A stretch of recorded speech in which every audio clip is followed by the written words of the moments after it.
Welcome back to Arkansas. I know you've had a very busy few weeks up on the Capitol. It has really been a busy few months, and thanks for having me. Let's get right into it, starting with what is going on here, Arkansas, locally. We've seen a few cases where people's food stamp benefits are being hacked or stolen through the EBT system. Should the government be doing more to hold the companies that run these systems accountable?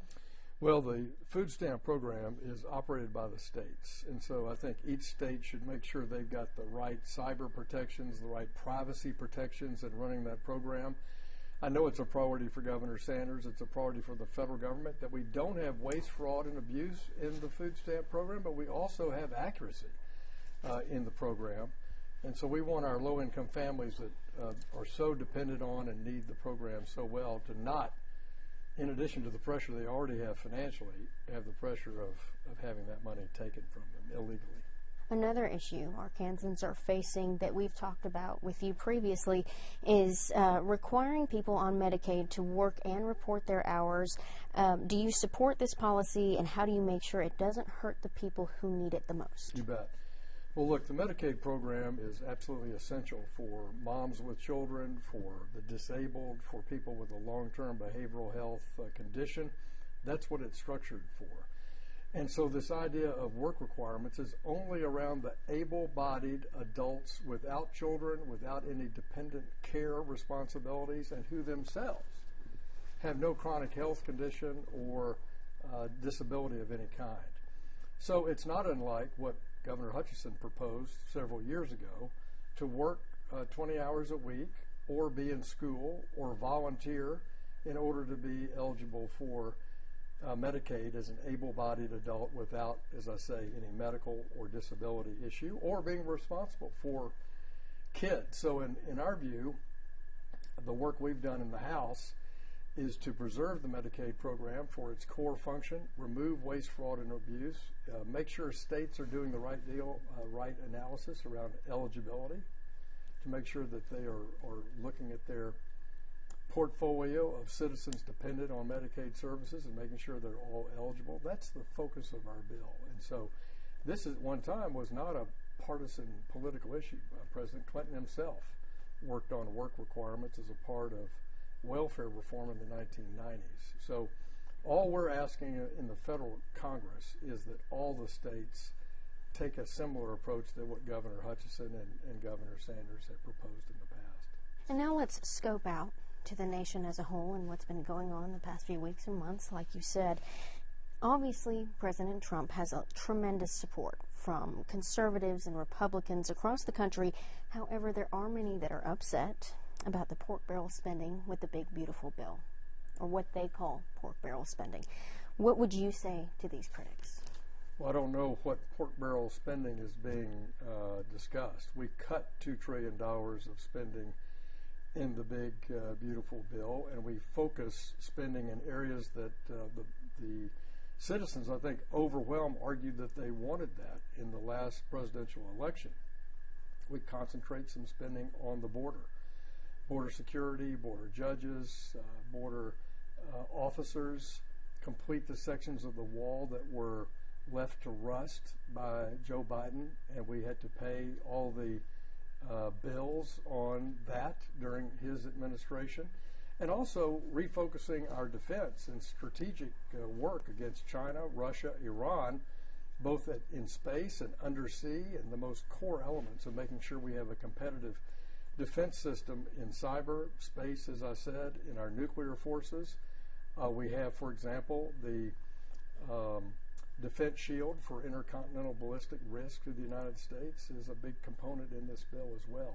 So I think the citizens last election asked for greater public safety through Homeland Security at the border and beyond, a focus on defense, unleashing American energy, and we actually reversed a lot of the pork barrel spending that the Biden administration did on their one-sided, skewed industrial policy energy approach, and we've taken a much more all-of-the-above energy strategy here, and you see that, I think, being implemented today with the one big, beautiful bill. We're talking about two different administrations. You just brought up the Biden administration. Do you support any earmark spending at all?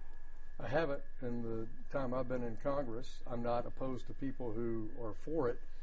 I just have suggested that you can work through individual legislation, you can work through advocacy, you can work with our cabinet secretaries for priorities, and I think during the time I've been in Congress, I've demonstrated my ability to do that with the Obama administration, the Trump administration, Trump 1, and the Biden administration, getting key investments in Arkansas without earmarks. Just one example is saving our very important secure information access facility out at Little Rock Air Force Base, a 10,000-foot skiff, which is to be used for handling classified information. We saved that building, a multi-million dollar, if it were to be rebuilt, probably $30 million new construction building, and we stood up the 223rd Squadron there for training our National Guard men and women in cyber protection, both offensive and defensively. That's a classic example of working without being dependent on an earmark. Or out here at the port, where we've celebrated that we're going to move the navigation beacon out at Little Rock National Airport, which will open up 1,000 acres of new space to put a major manufacturing site that's being marketed today. And that's all due to the work that I've done in the House along with John Bozeman in the Senate. Again, getting work done in partnership with the federal government, but not be dependent, on a specific legislative earmark. Speaker Johnson was working really hard that night to get those last few votes in support of the big, beautiful bill. Was there earmark spending involved in that, do you think? Do you know how those last few votes got turned? Well, the Speaker was on the Sunday news shows this weekend saying he had no side deals cut in any way, shape, or form, and I believe him and take him at his word on that, first of all. Secondly, all the earmark spending that had been in fiscal 25 was taken out of budget reconciliation, not put in budget reconciliation. Those measures that people individually had worked on all year were actually taken out of the bill. So at least as the House is concerned, as far as the House is concerned, I don't know of any effort he had to undertake in order to obtain those final few votes he had to round up. I think it caused some concern for several around the country that there were votes against it up until the very end, and then they got flipped. Right. Well, in the years I've been in Congress, I won't say that's not a pattern I'm not used to seeing. Mm-hmm. People say they're not for this, they're not for it, they can't abide it, and then they end up voting for it.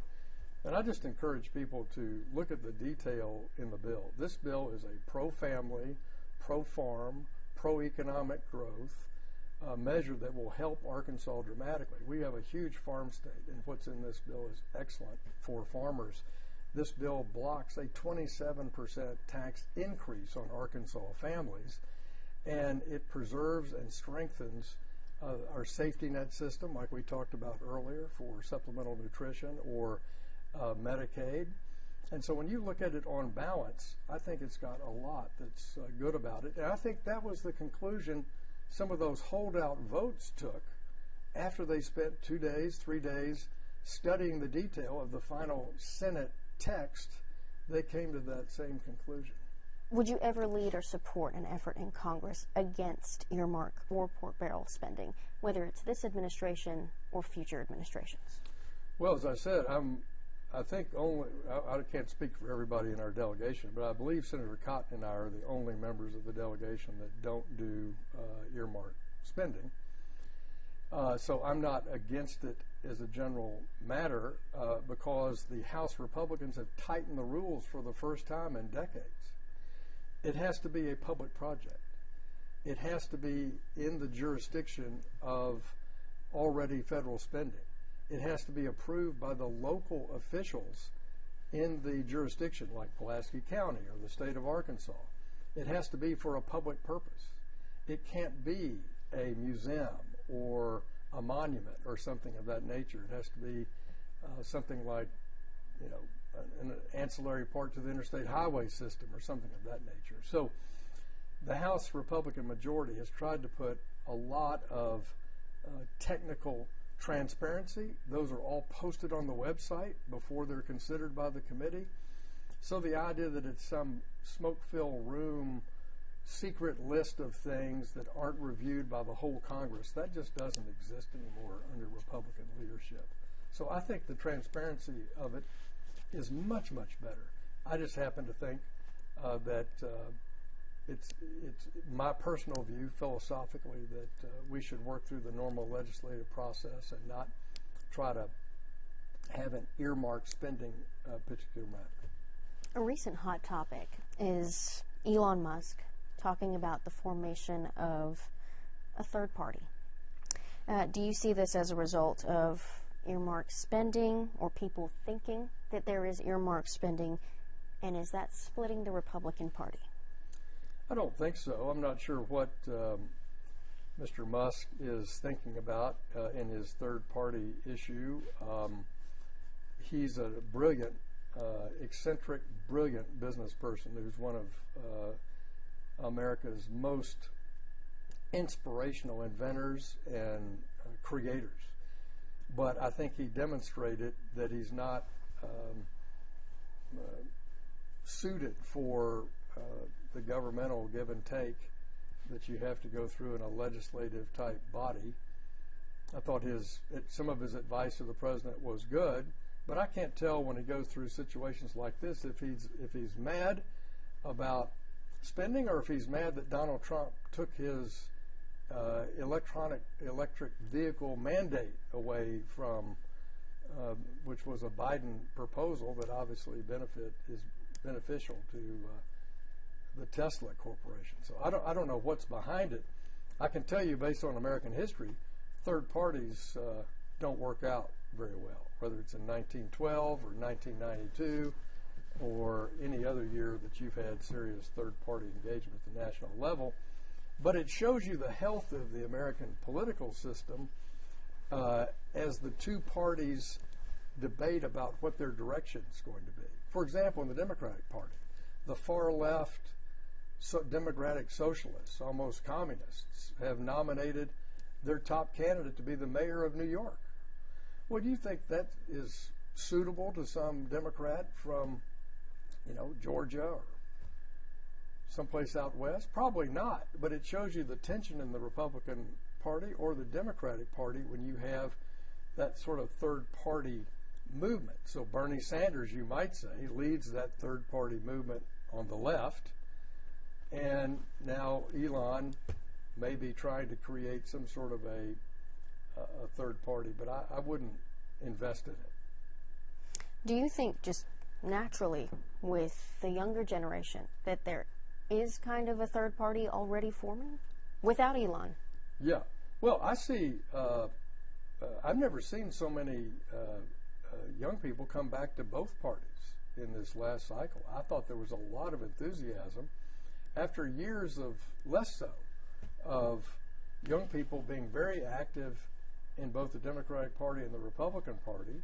President Trump did very well, not only with African American men, with Hispanic voters, with women voters compared to his previous elections, but he also did very well with young voters.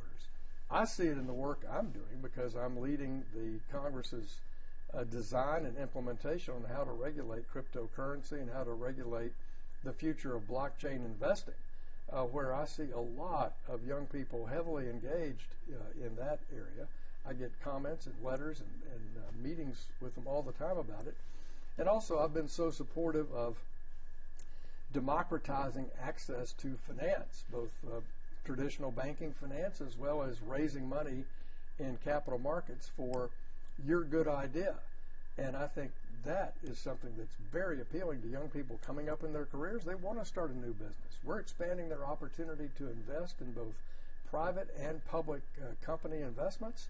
We are creating the crowdfunding regulation, making that better and more streamlined so that people can raise more money through crowdfunding, which is, I think, one of the newest ways to kickstart a good idea that you're working on in your garage, for example. And so between young people's interest in in finance and entrepreneurship and blockchain. I think I've seen that engagement dramatically in my own personal work in the Congress. But I have seen in this election cycle, the 2024 election cycle, I saw a lot of young people engaged on both sides of the philosophical divide. The reason I ask that is because just being in the environment, seeing both parties, there seems to be infighting in both parties at a higher level, even more so now. Do you see that in your party?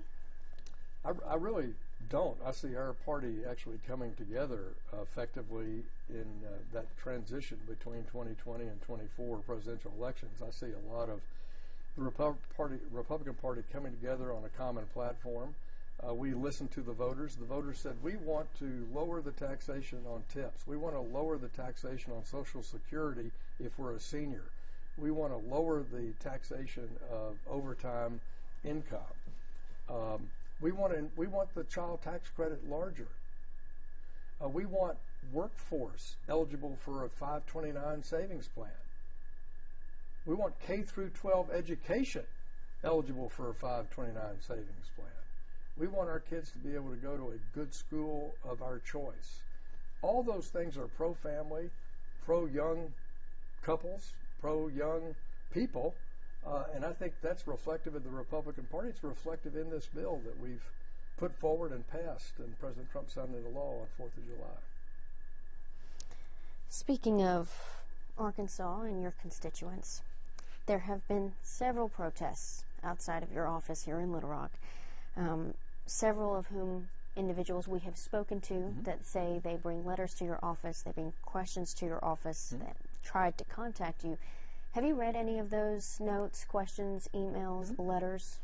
I read all those letters. Anyone who emails us and gives us an email address, we respond to them. They get a written letter back from me. I answer hundreds and hundreds of letters a week. And, you know, when you look at some of the themes that are in these protests, one is Medicaid. Well, this bill that President Trump signed into law strengthens Medicaid. It focuses Medicaid on the most needy. It focuses Medicaid, like on Miss Oliver that you covered last week, who has children with needs, special needs, and she has children. This bill does not make moms with kids and kids with special needs have a work requirement. But people are protesting that, and I think they're misinformed about that. That's why I thought your story was so good. I see protesters out there who are against DOGE.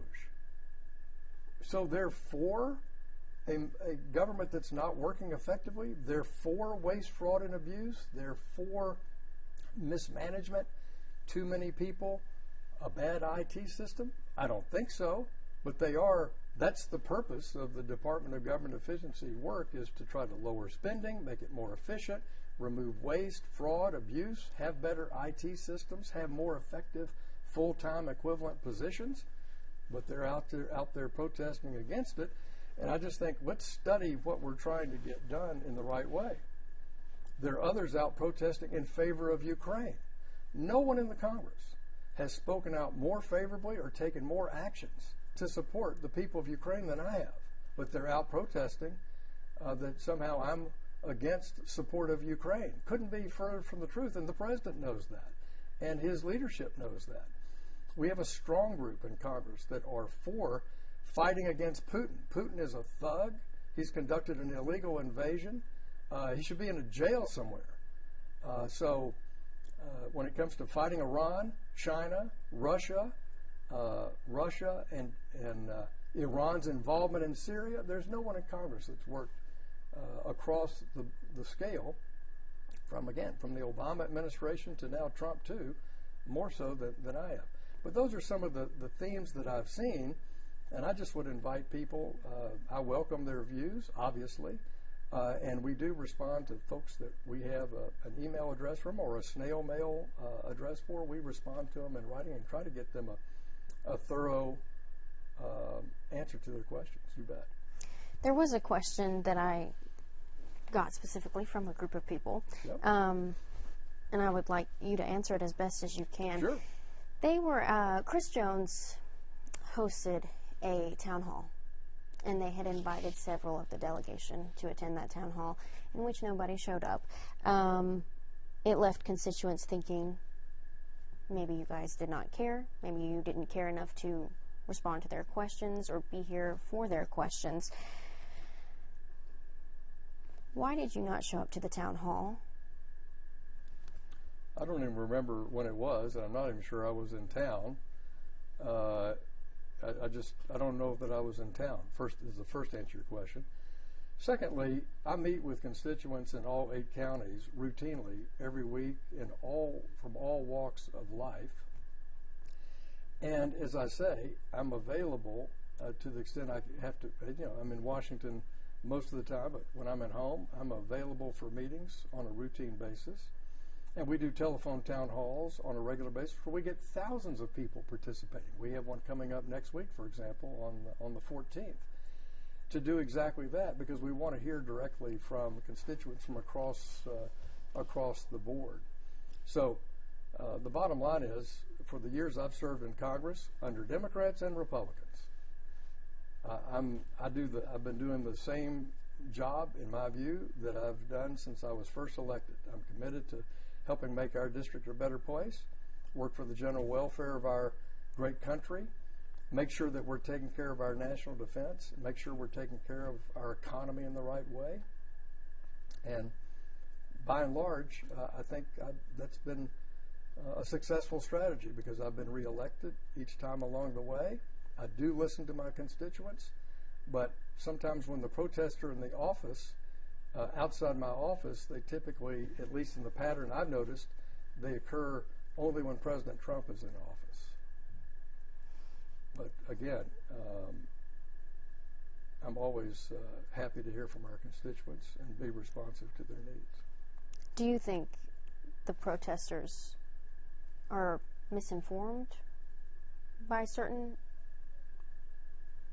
topics? And who? I don't know. I mean, I've just given you some examples. You covered one ably in your own news reporting, where the person is saying, I'm going to be removed from Medicaid, and that's not in the bill. That's not the plan whatsoever. And I hear that over and over again. So I don't know what people are reading or studying, except that we post all this information on our website at hill.house.gov. You can find out all the details of what's in these bills and do your research for yourself. But,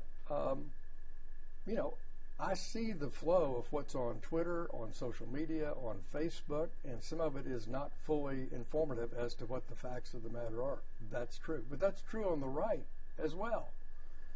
People have to do extra homework in today's society, because our society has got so many conflicting, distracting sources of information that are not always well anchored, in the facts.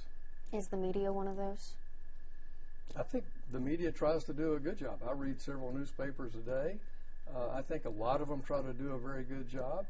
I think on broadcast television, I think that's generally true as well. There's a difference between journalism, where you check the sources, you've documented your sources, you try to provide an equal, neutral description to the circumstance. That's what good journalism's all about, in my view. But what people are hooked on is news commentary, which doesn't have to claim to be journalism. That would be evening cable talk shows, for example. I wouldn't call those journalistic. What are you hearing everywhere you go? You go a lot of places. What does America want? What do Arkansans want? Well, what I hear as I travel around the district, they want, the vast majority of Arkansans in central Arkansas wanted us to get the budget reconciliation bill completed, because they want a secure border. They supported President Trump for a secure border. They voted for President Trump for leadership in the world instead of I don't know what we had under Joe Biden, but I wouldn't call it leadership in the world.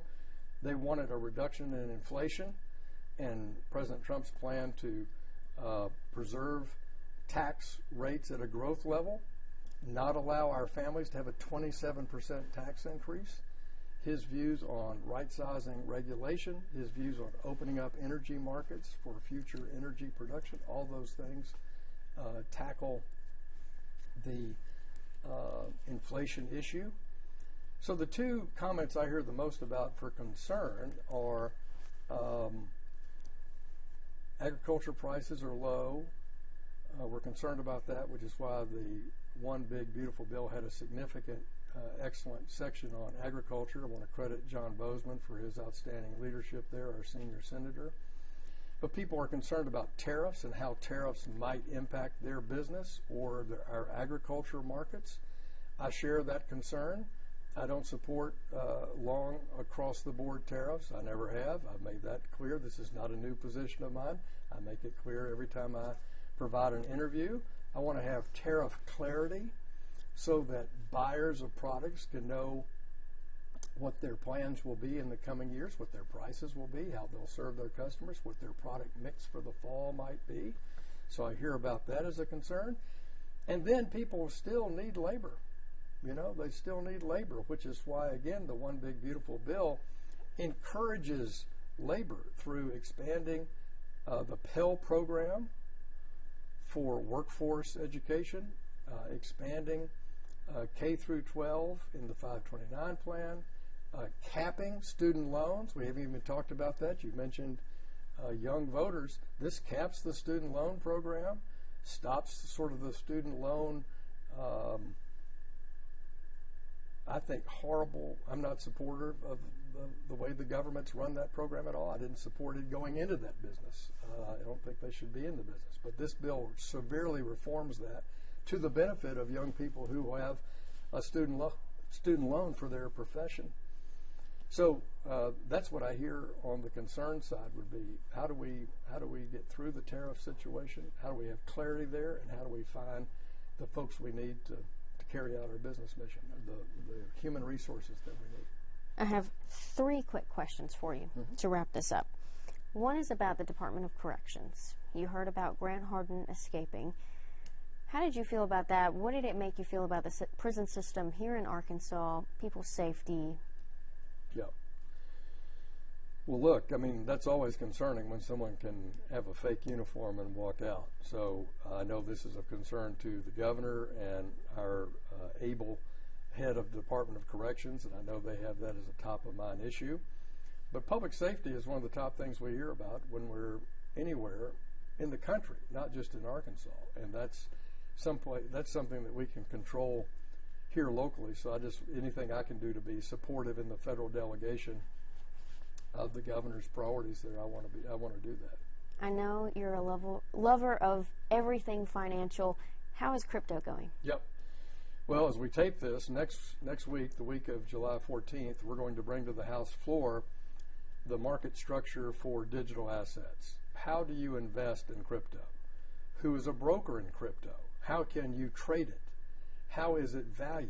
How is it regulated? What's a commodity? What's a security? We're going to bring that bill to the floor. I wrote it with my friend G.T. Thompson from Pennsylvania, who's the agricultural chairman. It's called the Clarity Act because we're going to bring clarity to the confusion around how crypto should be regulated.